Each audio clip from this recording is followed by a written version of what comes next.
No rush and no shortcuts.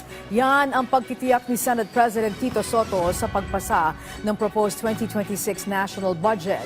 Git ni Soto, hindi na papayagan ng Senado ang unprogrammed funds at kontrobersyal na budget insertions. Si Daniel Manalastas sa sentro ng balita. Tiniyak ni Senate President Tito Soto na hindi mamadaliin ang pagpasa ng panukalang 2026 national budget. Anya, ayaw ng Pangulong Ferdinand R. Marcos Jr. ng shortcut pagdating sa usapin. Dati kasi sa mga nakalipas na pagpasa ng budget, kinakailangang isertipika bilang urgent ng Pangulo ang budget.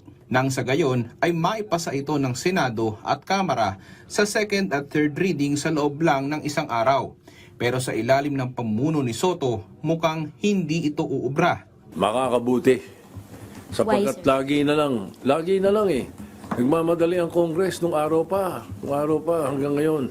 Pagdating nung aapurahin yung pagpapapasa on second reading, tapos hihingi ng certification sa Presidente para the 3-day rule is removed. Papasa na rin on the same day. Pati mga unprogrammed funds mukhang tablado rin, maging ang kontrobersyal na budget insertions. We will, as much as possible, and if possible, 100% no unprogrammed funds.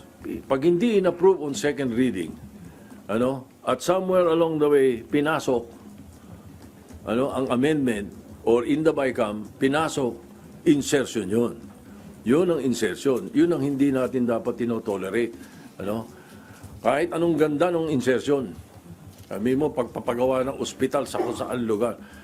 Ang importante is you do it in plenary so talagang naka-record kung sino nag-propose, ano pinropose, at saan kukunin yung pambayad doon sa pinopropose niya. Maliwanag, Hindi yung nangyayari ng mga nakaraan which was highlighted by the 2025. Kaya pumutok lahat ito dahil sinabi ng Presidente bigla sa SONA na nagulat siya sa 2025 budget. Nauna na iginit ni Senate Committee on Finance Chairperson Sherwin Gatchalian na nais nilang maipasa ang isang maayos at mapagkakatiwalaan na pambansang pondo para sa tuloy-tuloy na pag-angat ng ekonomiya ng bansa.